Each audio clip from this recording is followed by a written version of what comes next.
ខេត្តកំពង់ចាមគឺជាខេត្តមួយរបស់ប្រទេសកម្ពុជាដែលស្ថិតនៅលើដីទំនាបកណ្ដាលនៃទន្លេមេគង្គខេត្តនេះមានព្រំប្រទល់ជាប់ខេត្តកំពង់ឆ្នាំងនៅខាងលិចខេត្តកំពង់ធំនិងខេត្តក្រចេះនៅខាងជើងនិងឦសានខេត្តត្បូងឃ្មុំនៅខាងកើតនិងខេត្តព្រៃវែងនិងខេត្តកណ្ដាលនៅខាងត្បូង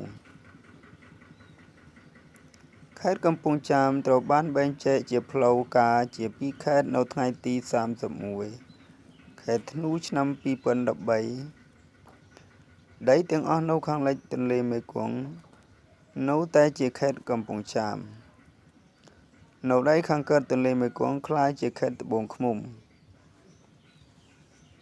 មុនពេលការបែងចែកនេះខេត្តកំពង់ចាមបានលាតសន្ធឹងទៅខាងកើតជាប់ព្រំដែនអន្តរជាតិមួយប្រទេសវៀតណាមខេត្តកំពង់ចាមជាខេត្តធំទី11នៃប្រទេសកម្ពុជាហើយមានប្រជាជនចំនួន 1,680,694 នាក់គឺជាខេត្តដែលមានប្រជាជនច្រើនជាងគេនៅក្នុងប្រទេសកម្ពុជាខេត្តកំពង់ចាមមានទីរួមខេត្តកំពង់ចាមដែលជាទីក្រុងខេត្តកំពង់ចាមមានផ្ទៃក្រឡា 4,549 គីឡូម៉ែត្រការ៉េ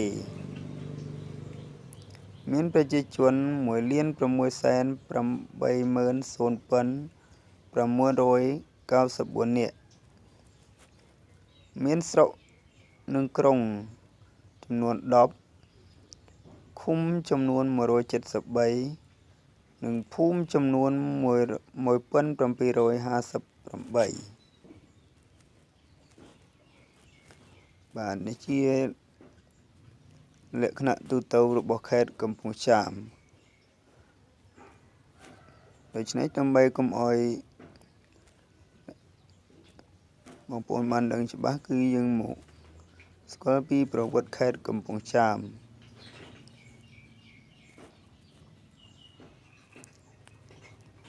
ដូច្នេះដើម្បីកុំឲ្យខាត់ពេលយូរសូមបងប្អូនមកស្គាល់ពីប្រវត្តិខេត្តកំពង់ចាមទាំងអស់គ្នាហើយដឹងថាបងប្អូនចង់ដឹងថាខេត្តកំពង់ចាមមានឈ្មោះអ្វីបានគេហៅថាខេត្តកំពង់ចាមខេត្តកំពង់ចាមគឺជាខេត្តមួយរបស់ប្រទេសកម្ពុជាដែលស្ថិតនៅលើវាលទំនាបកណ្ដាលនៃទន្លេមេគង្គខេត្តកំពង់ចាមមានព្រំប្រទល់ខាងលិចជិតនឹងខេត្តកំពង់ឆ្នាំងខាងជើងជិតនឹងខេត្តកំពង់ធំនិងក្រចេះនៅខាងកើតជិតនឹងខេត្តត្បូងឃ្មុំនិងនៅខាងត្បូងជិតនឹងខេត្តព្រៃវែងនិងខេត្តកណ្ដាលខេត្តកំពង់ចាមបានបំបែកជាខេត្តថ្មីមួយទៀតគឺខេត្តត្បូងឃ្មុំនៅថ្ងៃទី31ខែធ្នូឆ្នាំ2013តំបន់ដែលនៅខាងលិចនៃទន្លេមេគង្គត្រូវបានកាត់ទៅជាខេត្តកំពង់ចាមតំបន់ដែលនៅភាគខាងកើតនៃទន្លេ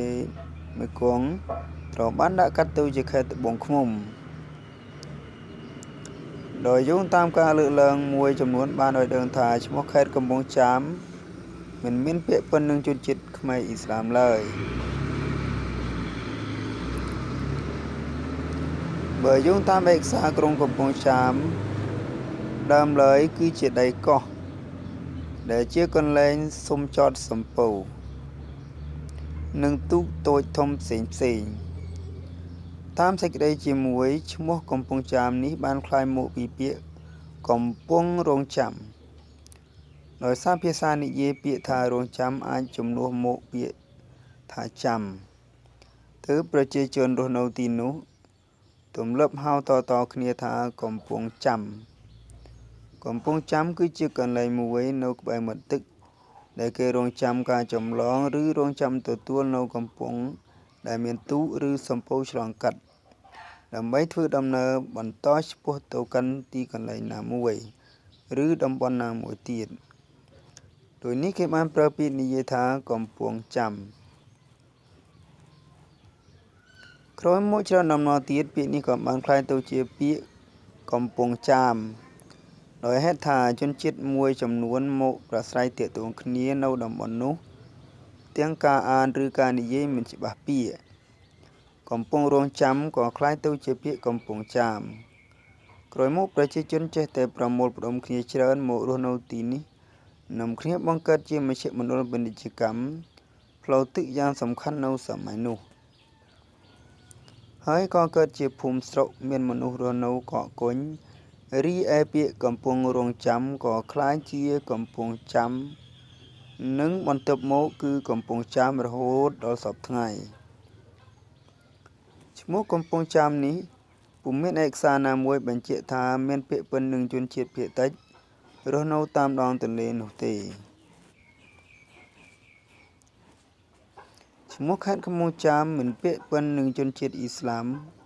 ឡើយអាជ្ញាធរខេត្តកំពង់ចាមបានសាងសង់រូបសំណាកមួយចំនួនដើម្បីពន្យល់ប្រវត្តិនៃខេត្តមួយនេះក្នុងគោលដៅរំលឹកដល់ប្រវត្តិឈ្មោះខេត្តដែលញែកដាច់គ្នាពីខេត្តត្បូងឃ្មុំដោយទន្លេមេគង្គនោះខេត្តកំពង់ចាមគឺជាទឹកដីដ៏ធំចំណាស់មួយមានស្លាកស្នាមប្រវត្តិសាស្ត្រសម័យមុនអង្គរនិងសម័យក្រោយមកទៀតដ៏ច្រើនសន្ធឹកសន្ធាប់ខេត្តកំពង់ចាមមានប្រាសាទបុរាណទួលបុរាណព្រមទាំងវត្ថុបុរាណផ្សេងៗនៅសេសសល់ជាច្រើនកន្លែងនៅក្នុងទឹកដីខេត្តមួយនេះមិនតែប៉ុណ្ណោះខេត្តនេះសម្បូរសប្បាយមានទាំងធនធានធម្មជាតិដូចជាព្រៃភ្នំទីវាលទន្លេបឹងនិងប្រភពទឹកផ្សេងៗដែលជាសក្តានុពលសម្រាប់វិស័យទេសចរណ៍និងការវិនិយោគមិនត្រឹមតែប៉ុណ្ណោះខេត្តកំពង់ចាមមានតំបន់ទេសចរណ៍ដូចជាប្រាសាទនគរបាជ័យប្រាសាទភ្នំជើងព្រៃប្រាសាទភ្នំហាន់ជ័យប្រាសាទព្រះធាតុទឹកឆាភ្នំប្រុសភ្នំស្រីកសិករទេសចរថ្មដាទឹកឆា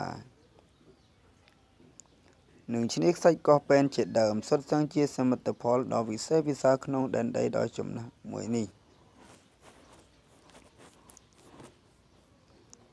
បាទដូច្នេះគឺប្រវត្តិ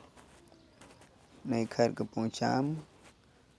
គឺបានចប់ត្រឹមនេះសូមអរគុណដល់ពុកម៉ែបងប្អូនដែលបានទស្សនានិងការស្ដាប់វីដេអូរបស់ខ្ញុំពីដើមរហូតដល់ចប់បាទសូមអរគុណ